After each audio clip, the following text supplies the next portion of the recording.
할렐루야. 네, 하나님께서 우리의 손을 잡아주시고 인도해 주신 줄로 믿습니다. 제 눈에 마스크 안 쓰신 분이 두 분 보이십니다. 쓰시길 바랍니다. 여러분의 몸을 위해서 또 공동체를 위해서 꼭 써주시기를 부탁드립니다. 정말 어려운 시기를 우리가 보내는 것 같습니다. 9/11 이후에 세계 역사에 많은 변화가 일어났는데 아마 이 코로나 이후에도 뭔가 변화가 일어나지 않을까 싶은 생각을 합니다. 이때가 더 기도하고 더 하나님을 바라봐야 되는 그러한 마지막 때라고 생각되는데요. 코로나19로 전 국민이 지금 힘든 시기를 보내고 있습니다. 교회에서는 주기적으로 방역을 실시하여 바이러스 확산 저지에 만전을 가하고 있으니 여러분도 개인 위생에 보다 신경 써주시길 부탁드리고 특별히 비누로 손을 꼼꼼히 자주 닦아주시기를 바랍니다. 또 예배당 출입 시에는 손 세정제를 사용해 주시길 바라고요. 기침하실 때는 반드시 옷소매로 가려주셔야 됩니다. 항상 마스크를 쓰시길 바랍니다. 조금 불편해도 마스크를 써주시기를 바라요.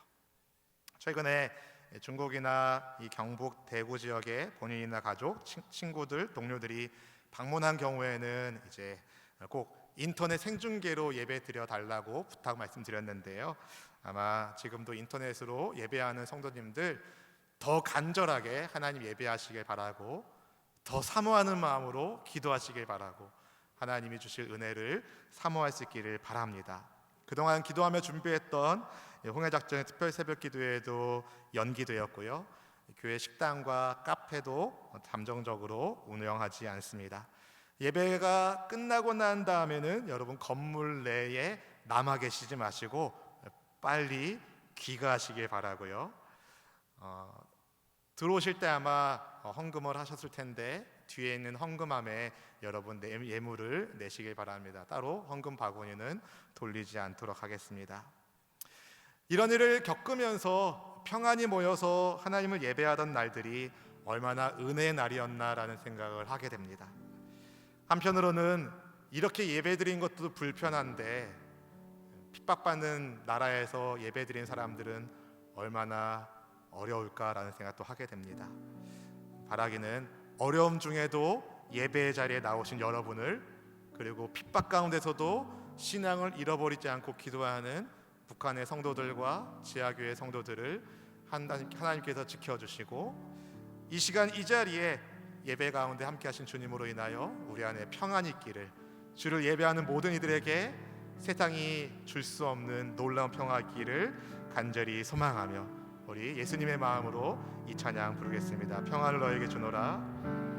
평안을 너에게 주노라. 세상이 줄 수 없는, 세상이 알 수도 없는 평안,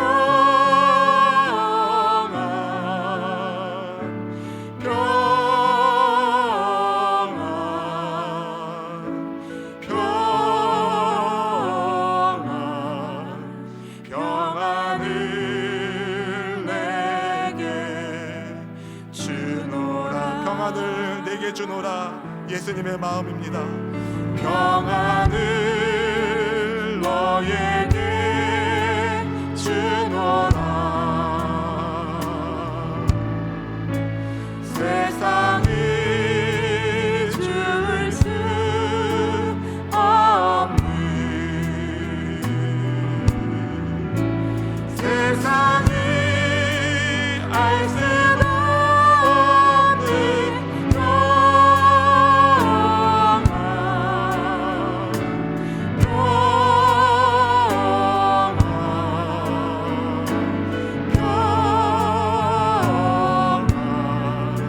평안을 내게 주노라. 하나님, 우리가 무심코 마시고 있는 공기가 얼마나 소중한지, 우리의 인생 가운데 자유롭게 예배했던 그때가 얼마나 은혜의 날이었는지 생각하게 되는 요즘입니다. 하나님, 코로나19로 인해서 많은 사람들이 걱정하고 염려하는 이때에 교회를 지키기 위해서 가정에서, 일터에서, 인터넷 생중계 예배드리는 지체들 하나님이 기억하여 주시고, 하나님을 예배하는 이 자리를 믿음으로 가지고 나온 지체들을 하나님이 지켜주시고, 예배의 순간순간마다 주님 공급하시는 은혜로 인하여 우리의 영과 혼이 육이 충전되도록 역사하여 주시옵소서. 시간 성령 하나님을 온 마음 다해 환영합니다. 인정합니다. 모셔드립니다. 주님이 역사하시는 예배를 통하여 코로나19가 우리 삶을 위협하지 못하도록 막아주시고, 아무것도 염려하지 말고 오직 기도와 간구로 우리 하나님께 구하오니 이 땅을 고치시고 치료하여 주시옵소서. 인간의 탐욕과 욕심이 얼마나 많은 영혼들을 힘들게 만드는지 봅니다. 주님, 이단 사상들이 뿌리째 뽑혀나가게 하여 주시고, 하나님의 복음의 영광만이 이 나라 민족 가운데 생명의 길로 인도하여 주시옵소서. 이 자리에 함께 하시는 예수님을 찬양합니다.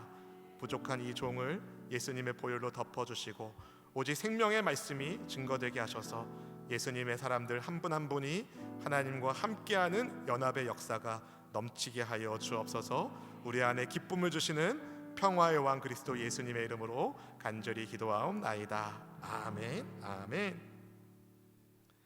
할렐루야. 여러분이 다 마스크를 쓰고 계시니까 저도 마스크를 쓰고 설교를 해야 되지만, 이제 저와 여러분이 거리가 좀 떨어져 있으니까 이 말씀 전할 때만큼은 제가 마스크를 풀도록 하겠습니다. 사실 지금 마음이 조금 어렵습니다. 여러분의 코 위만 보니까 굉장히 힘들어요. 한편으로는 우리와 함께 신앙생활 하시던 우리 함정승 권사님이 주님의 부름 받은 소식을 예배 직전에 들어가지고 마음이 되게 힘듭니다. 하나님이 장례 절차를 붙잡아 주실 줄로 믿습니다. 사랑하는 성도 여러분, 사람들의 눈을 요즘 주의 깊게 보는 것 같습니다. 왜냐하면 코 밑은 볼 수가 없어서, 이 사람이 눈 모양이 이러했네, 눈에 검은 눈동자, 약간 갈색도 있는 것 같네, 약간 사람들의 눈을 평상시보다는 더 자세하게 보게 되는 것 같습니다. 여러분은 어떠십니까? 여러분도 그렇지 않습니까? 오늘 본문에 우리는 죽은 눈빛을 가지고 있었던 한 사람을 예수님이 불러내셔서 주님의 생명을 담는 주의 제자로 삼는 것을 보게 됩니다. 또 한편으로는 예수님을 거부하고 예수님과 거리를 두면서 예수님을 미워하는 어떤 사람들의 독한 눈빛도 보게 됩니다. 우리를 향한, 주님의 제자들을 향한 예수님의 눈빛은 어떠했을까요? 아마도 따뜻하고 포근하고 사랑 가득한 눈빛 아니었을까 생각됩니다. 그런 은혜의 눈빛으로 예수님께서 사람들이 무시하고 비방하던 세관에 앉아있는 레위를 불러 제자 삼으십니다. 본문의 27절 말씀을 같이 읽어보실까요?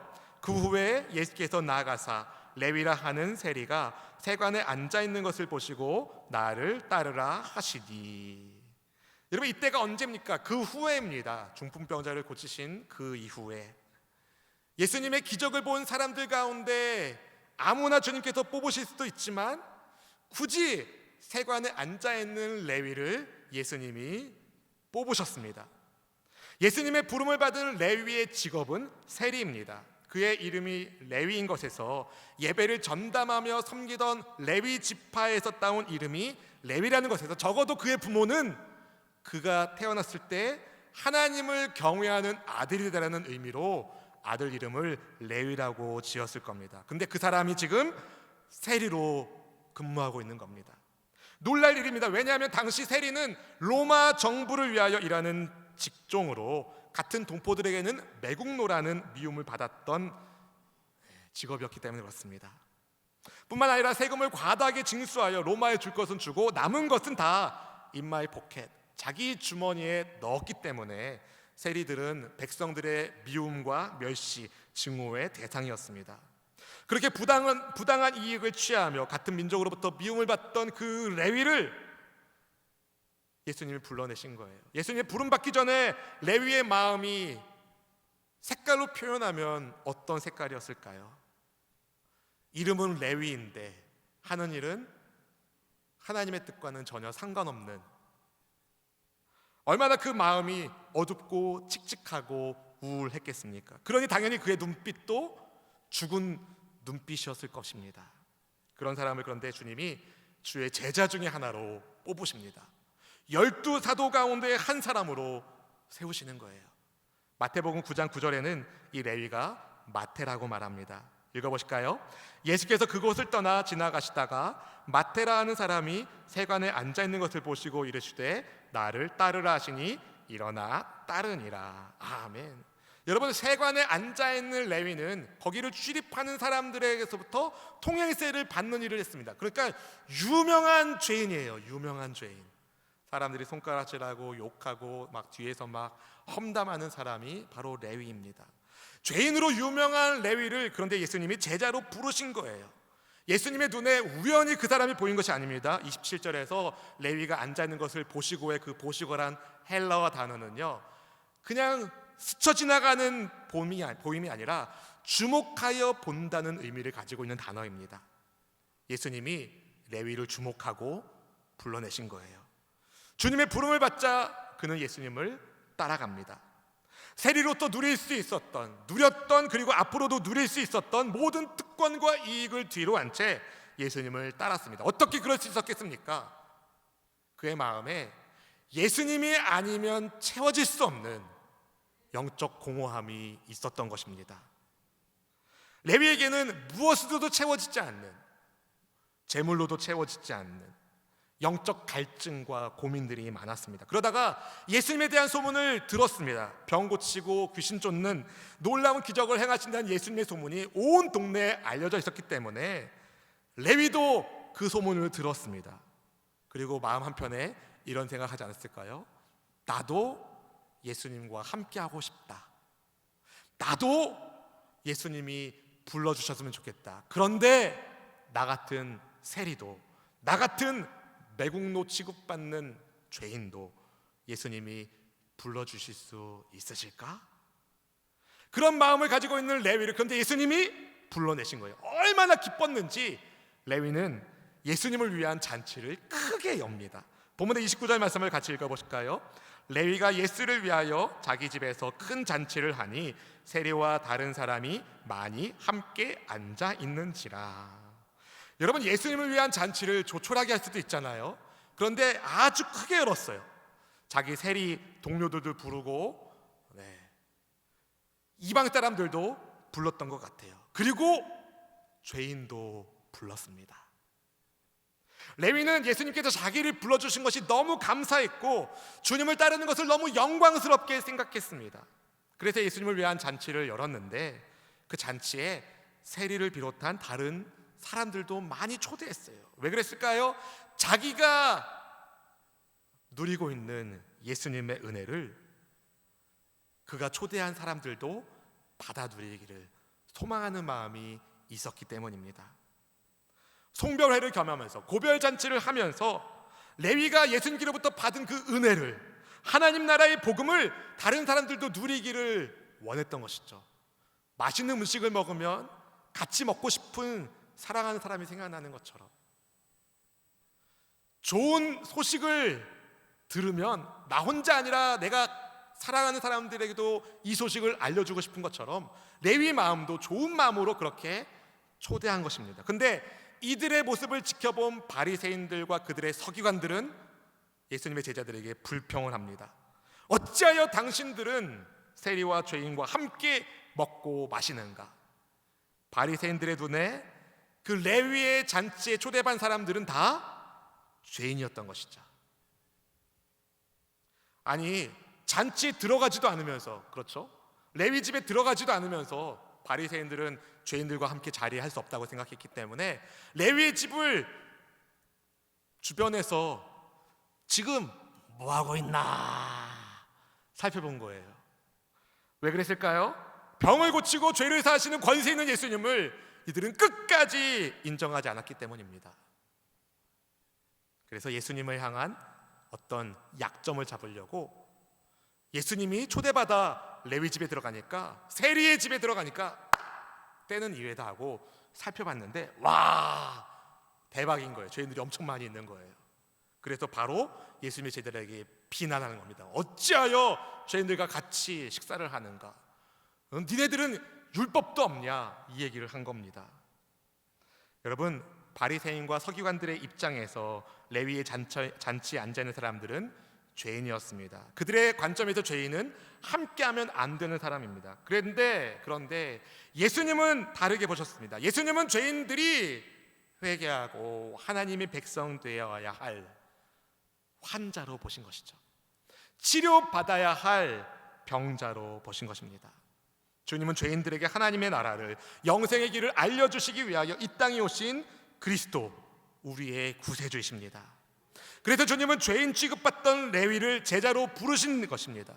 주님은 죄인들의 친구로 불려지는 것을 염려하거나 두려워하거나 꺼려하신 적이 없습니다. 회당 안에서는 전혀 만날 수 없었던 세리가 어떻게 회당 안에 들어갑니까?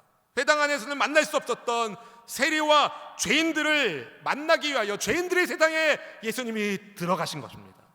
그것 때문에 오해받고 비난받는다 하더라도 그 죄인들의 세상에서 죄인들을 건져내셔서 하나님의 백성 되게 하시는 것이 예수님의 사명이셨기 때문에 예수님은 죄인들과 함께 식탁의 자리에 앉는 것을 전혀 염려하지 않으셨습니다. 예수님과 제자들을 불경건하게 생각하면서 죄인들과 함께 밥 먹는 사람이라며 욕하고 있는 이들에게 예수님이 다음과 같은 말씀을 주십니다. 건강한 사람에게 의사가 필요 없다. 병든 사람에게 필요하다. 본문의 31절 32절 말씀 읽어보실까요?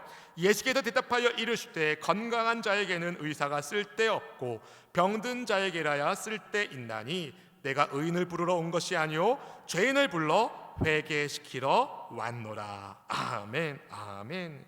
여러분, 예수님은 의인이 아니라 죄인을 불러 회개시키러 오셨다라고 말씀하셨습니다. 죄인을 죄사함의 은혜 가운데 서게 하시려고. 네, 여러분, 사실 예수님과 주님의 제자들을 비난하는 바리새인들과 서기관들이야말로 예수님이 필요한 죄인이 아닐까요? 그런데 그들은 스스로를 의인으로 생각했습니다. 스스로 율법을 준수하고 있다고 자처하면서 남들보다 우리는 좀 낫다, 우리는 의롭다 자랑하는 바리새인과 서기관들은 자기 자랑만 한 게 아니라 다른 사람들을 정죄했습니다. 다른 사람들을 깎아내면서 그들이 자의식을 고양시킨 것이죠. 실상은 그들 자신이 죽음에 이르는 병에 걸린 죄인이었는데, 사랑하는 성도 여러분, 우리는 죄인입니다. 우리는 죄인입니다.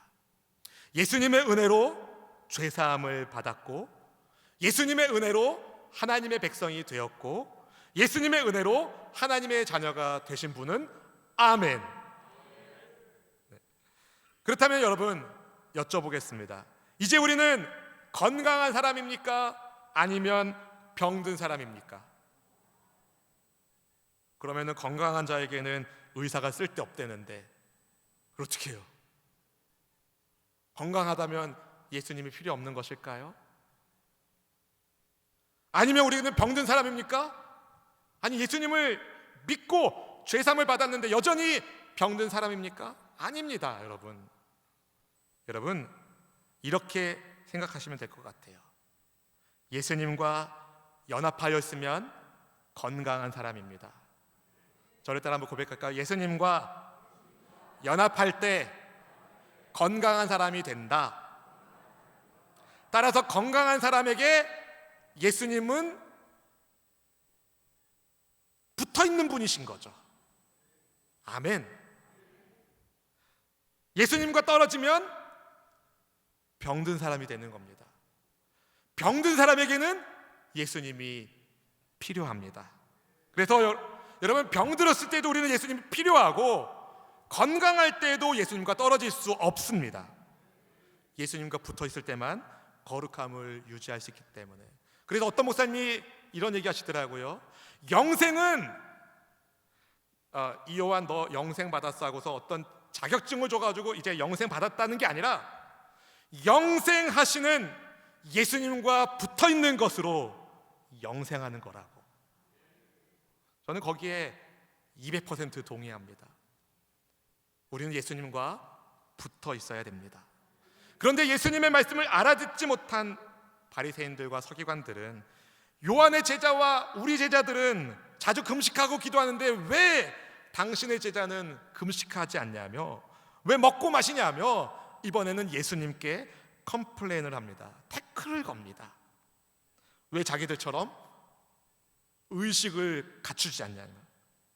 예수님이 그동안 가르치신 말씀과 그동안 행하신 병고침과 귀신 쫓임에 대한 사실을 보고 들었을 텐데 주님께서 그렇게 하시는 이유가 있겠지라는 생각을 전혀 하지 못하고 왜 자기들처럼 신앙의 형식을 지키지 않냐는 질문을 한 것입니다.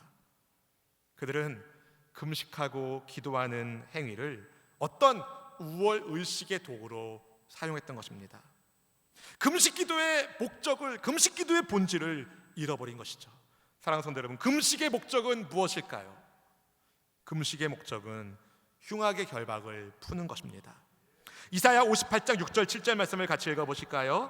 내가 기뻐하는 금식은 흉악의 결박을 풀어주며 멍에의 줄을 끌어주며 압제당하는 자를 자유하게 하며 모든 멍에를 꺾는 것이 아니겠느냐. 또 줄인 자에게 네 양식을 나누어 주며 유리하는 빈민을 집에 들이며 헐벗은 자를 보면 입히며 또 네 굴욕을 피하여 스스로 숨지 아니하는 것이 아니겠느냐. 아멘. 여러분, 이 금식의 목적을 설명하는 이사야 선지자의 말씀을 보면은요, 마치 예수님의 사역을 보는 것 같습니다. 흉악의 결박을 푸는 것, 멍의 줄을 끌어주는 것, 압제당한 자를 자유하게 하신, 포로된 자에게 자유를, 눈먼 자에게 다시 보게 함을, 주의 은혜를 선포하게 위하여 오신 분이 예수님 아니십니까? 따라서 여러분, 금식의 본질은요, 예수님과의 연합입니다. 왜냐하면 금식 기도의 본질이 예수님이 이루신 사명이기 때문에 그래요.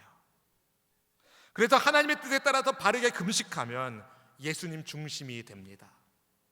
그러할 때 어떤 일이 생길까요?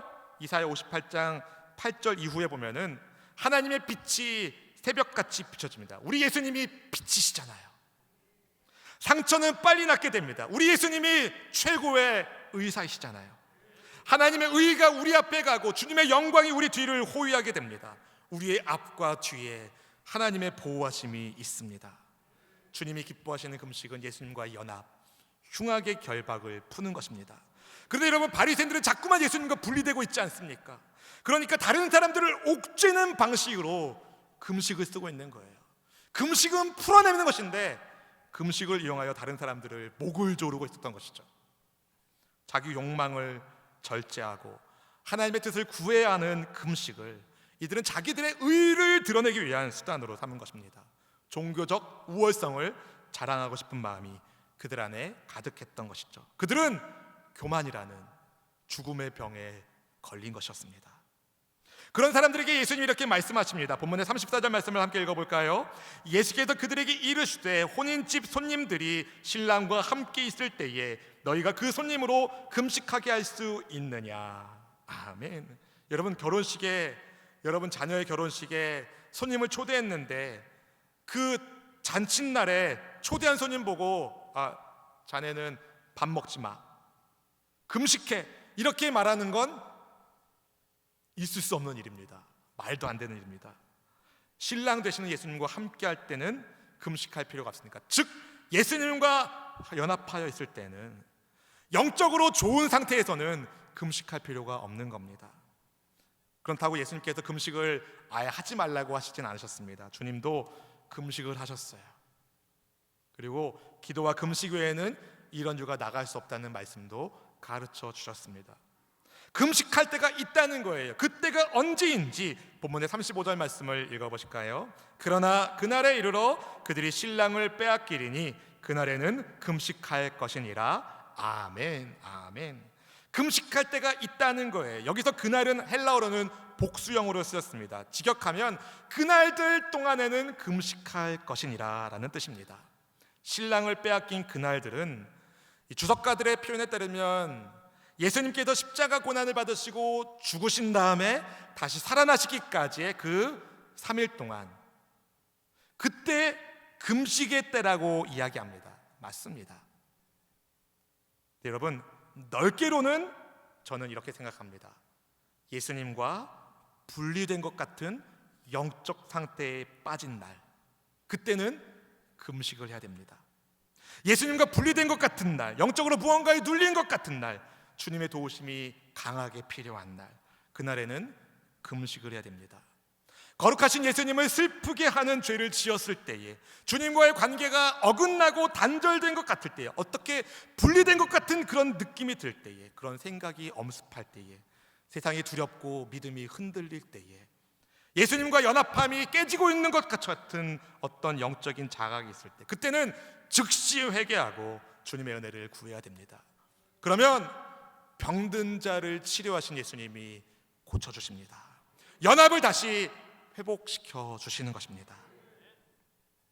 저는 이 시대가 금식해야 할 때라고 생각합니다. 우리 수원순복회를 비롯한 이 땅의 교회들이 예수님과 한 몸으로 존재하고, 모든 교회들, 모든 성도님들이 예수님과 연합하여 살 수 있기를 바랍니다. 이 땅을 위하여 기도해 주시기를 부탁드립니다. 사랑하는 성도 여러분, 예수님은 잘못된 고정관념으로 자의식으로 신앙생활하고 있는 바리새인들과 서기관들에게 새 옷에서 한 조각을 찢어서 낡은 옷에 붙이는 것은 어리석은 거라고 이야기하십니다. 어울리지 않는다고 말합니다. 옷을 망치는 거라고 말씀하십니다. 비유의 말씀을 하시는데 36절 말씀 읽어볼까요? 또 비유하여 이르시되 새 옷에서 한 조각을 찢어 낡은 옷에 붙이는 자가 없나니 만일 그렇게 하면 새 옷을 찢을 뿐이요 또 새 옷에서 찢은 조각이 낡은 것에 어울리지 아니하니라. 아멘. 이 말씀을 묵상하면서 요즘 패션에는 새 옷도 가끔 찢던데, 이런 생각을 하시는 분이 혹시 계실지 모르겠는데요, 예수님 시대에 여러분, 옷은요 아주 중요한 재산이에요. 그 옷이 몸을 가리기도 하고 이불이 되기도 하고 보호하는 역할을 하는 겁니다. 굉장히 중요한 거예요. 재산 목록 중에 재산 목록이 옷입니다. 그런데 그 옷을, 낡은 옷을 기우기 위하여 새 옷을 찢는다? 말도 안 되는 일을 한 것이죠. 새 옷을 망치게 됩니다. 그리고 낡은 옷에 새 옷 조각을 붙이면 더 헐게 되어 있습니다. 어울리지 않습니다. 여기서 새 옷은 예수님께서 가져오시는 새 시대의 천국 복음을 말하고, 낡은 옷은 바리새인들이 끝끝내 고수하고 있는 낡은 전통을 의미합니다. 원래 바리새인은 그 분리주의자들인데, 세상의 욕심과 분리되어서 율법의 말씀대로 살겠다는 결단을 내린 사람들입니다. 그래서 늘 말씀을 암송하고 지키는 데 힘을 내던 사람들이에요. 그런데 시간이 점점 지나면서 본질이 점점 희미해집니다. 껍데기만 남게 되었습니다. 본질을 잃어버린 채 껍데기만 남으니까 하나님이 선물로 주신 좋은 율법을 율법주의와 바꾸어서 사람들을 정죄하고 옥죄는 데만, 그리고 자기들이 잘났다는 데만 사용하게 된 것입니다. 그런 율법주의적인 태도로는 예수님이 가져오시는 복음을 받아들일 수가 없는 것이죠. 예수님의 천국 복음은 낡을 규례를 뛰어넘는 하나님의 선물이기 때문에 그렇습니다. 그래서 예수님은 새 포도주는 새 부대에 넣어야 된다는 말씀도 하신 겁니다. 새 포도주를 낡은 가죽 부대에 넣으면 어떻게 되겠습니까? 새 포도주가 발효되면서 낡은 가죽 부대를 빵 터뜨립니다. 새 포도주는 새 부대에 넣어야 포도주가 숙성되어도 가죽의 탄성이 유지되어서 부대도 괜찮고 포도주도 괜찮은 것이죠. 새 포도주는 새 부대에 담아야 됩니다. 그런데 여러분, 오래된 포도주가 비싸잖아요. 저는 안 먹어봐서 모르는데 비싸대요. 오래된 포도주. 그래서 많은 사람들이 바리새인들처럼 묵은 포도주를 마시고는 새 것을 원하지 않는다는 말씀하십니다. 얼핏 이 말씀은 옛것이 새 것보다 좋다라는 의미로 받아들이기 쉽지만 본문의 맥락과는 전혀 상반되는 이야기입니다. 그렇지 않습니다. 여러분, 이 말씀은 사람들이 과거의 경험에 비추어서 새로운 것을 받아들이지 않는 묵은 태도를 지적하신 겁니다. 여러분, 묵은 김치 맛있죠? 그렇죠? 묵은 김치가 맛있다고 해서 새 김치 안 담그면 언젠가 김치가 끝장납니다. 그렇지 않겠어요? 근데 여러분, 예수님의 복음은요, 옛 율법보다 훨씬 좋은 것입니다. 마치 예수님께서 가나 혼인잔치에서 처음 내놓은 포도주보다 나중에 내놓은 것이 훨씬 좋았던 것처럼, 예수님의 복음은 옛 율법보다 훨씬 좋은 것입니다. 왜냐하면 예수님의 복음이 옛 율법의 완성형이기 때문에 그래요. 완성형. 예수님은 하나님이 주시는 최상품을 주의 백성들에게 주기를 원하셨습니다. 그런데 바리새인과 서기관들은 낡은 전통 때문에 예수님을 받아들이지 않은 것입니다. 혹시 우리는 어떻습니까? 복음을 받아들이고 은혜의 시대를 살아가면서 우리도 혹시 율법의 형식주의에 빠져 있지는 않습니까? 은혜가 되어야 할 복음이 율법의 멍해가 되면 위험합니다. 다른 사람들에게 무거운 짐을 지게 하는 교만함의 도구가 될 수 있습니다. 그래서 늘 겸손히 하나님 앞에 서야 됩니다. 주님의 말씀이 말씀으로 들어오고 내 삶을 변화시키는 원동력이 되어야 됩니다. 내가 받아들일 수 있는 말씀만 받아들이고 내 생각과 좀 다른 말씀은, 내 마음을 불편하게 한 말씀은 받아들이지 않는 이런 태도가 아니라 하나님의 말씀이라면 받아들이는, 나의 과거의 경험과 상관없이 주님이 말씀하신다면 그렇게 순종하는 삶의 태도가 있기를 바랍니다. 사랑하는 성도 여러분, 우리는 어떻게 살아야 될까요? 두 가지를 여러분과 나누려고 합니다. 첫 번째, 예수님께 붙어 사세요. 붙어 사세요. 여러분, 레위는 예수님과 상관없는 인생이었습니다. 그런데 주님의 부름을 받고 그는 예수님과 붙은 인생이 되었습니다. 모든 것을 버리고 예수님을 따라다녔습니다. 그런데 바리새인과 서기관들은 예수님을 지켜보는 수많은 시간들이 있었지만 항상 예수님과 거리를 두었어요. 예수님을 믿지 않고 예수님을 받아들이지 않고 어떻게 하면 예수님을 책 잡을까만 생각하고 있었습니다. 예수님 믿지 않는 그들 안에 분리하는 마음이 있었습니다. 여러분, 예수님과 우리는 붙어 살아야 됩니다. 예수님과 붙어 살려면 죄를 벌어야 됩니다. 거룩하신 예수님과 붙어 살려면 죄를 벌어야 됩니다. 그리고 진짜 예수님이 나의 주님이 되셔야 됩니다.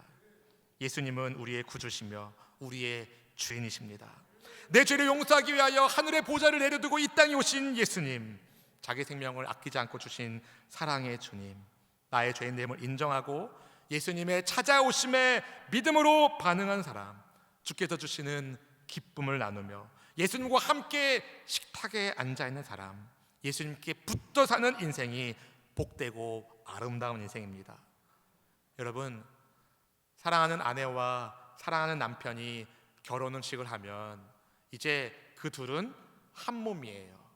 그렇죠? 사랑하는 남편과 사랑하는 아내가 서로 결혼식을 하면 한 몸이 됩니다. 그렇다고 항상 붙어 있습니까? 아내도 직장에 가고 남편도 직장에 가고 서로 각자의 일을 하는 경우가 있잖아요. 그렇다고 그 둘이 딴 사람입니까? 아닙니다. 여전히 하나입니다. 여러분, 예수님은 우리의 신랑이십니다. 우리는 예수님의 신부입니다. 예수님 외에 다른 남자 필요 없어요. 참 신랑 대신 예수님께 붙어있는 오직 예수님의 사람이 되시기를 주님의 이름으로 축원드립니다. 지금 제가 이 자리에 계신 성도님들 보니까 여러분은 다 이미 예수님께 붙어 계신 분이에요. 아멘. 예수님을 주로 믿으신다면 여러분은 이미 예수님을 신랑으로 모신 하나님의 자녀입니다. 그럼 어떻게 살아야 됩니까? 두 번째, 신랑과 어울리게 살아야 돼요. 예수님과 어울리며 사셔야 됩니다. 신랑은 막 깨끗하게 딱 복장을 갖췄는데 막 신부가 막 너저분하면 뭔가 안 어울리겠죠.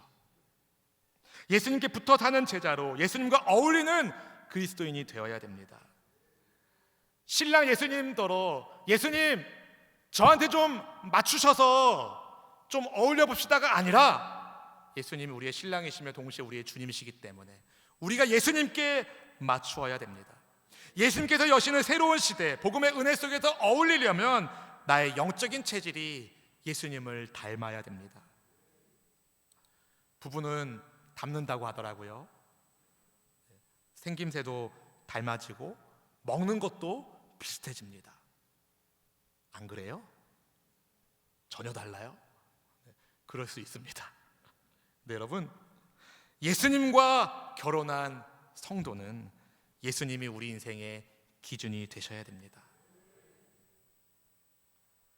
사실 남편의 입맛을 맞춰줄 줄 아는 여인이 진짜 지혜로운 여인이에요.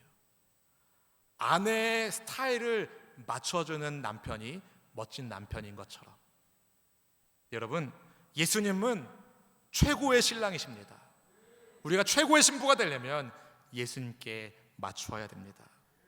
나의 영적인 체질이 어떻게 예수님을 닮을 수 있을까요? 예수님이 모든 일의 기준이 되시면 됩니다. 예수님이 기준이신 거예요. 기준! 예수님이 기준이십니다. 예수님이라면 어떻게 생각하실까? 예수님이라면 어떻게 말씀하실까? 예수님이라면 어떻게 행동하실까? 늘 예수님 중심으로 생각하는 거룩한 주의 백성이 되기를 주의 이름으로 축복합니다. 말씀을 마무리하겠습니다. 여러분, 모든 것을 버리고 예수님을 따른 레위, 여러분 나중에 어떻게 되었습니까? 예수님과 붙어 살면서 예수님과 어울린 레위 어떻게 되었습니까? 그가 세리였을 때보다는 가난하게 되고, 그가 세리였을 때보다는 더 험악한 인생을 살았을지 몰라도 그는 주님의 은혜로 구원을 받게 되었고, 할렐루야, 구원받게 되었고, 예수님의 신부가 되었고, 주님의 십자가 죽음과 부활을 증거하는 예수님의 증인이 되었고, 신약의 첫 복음서인 마태복음의 기록자가 되었습니다. 바라기는 우리의 심령이 낡은 가죽 부대가 되지 않기를, 우리의 마음이 낡고 오래되어 해진 옷이 되지 않기를, 예수님께 날마다 붙어 있을 뿐만 아니라 주님과 어울리는 우리의 삶이 되기를 바랍니다. 우리 수원수목의 성도 여러분, 인터넷 생방으로 예배하시는 성도 여러분, 예수님께 붙어 계십시오. 어디 있든지 예수님께 붙어 계십시오. 그리고 예수님과 어울리는 삶을 사십시오. 그렇게 거룩한 신부의 삶을 살아갈 때에 여러분의 삶은 주님 주시는 평화로 충만하게 될 줄로 믿습니다. 우리 함께 찬송가 412장 찬양하시겠습니다.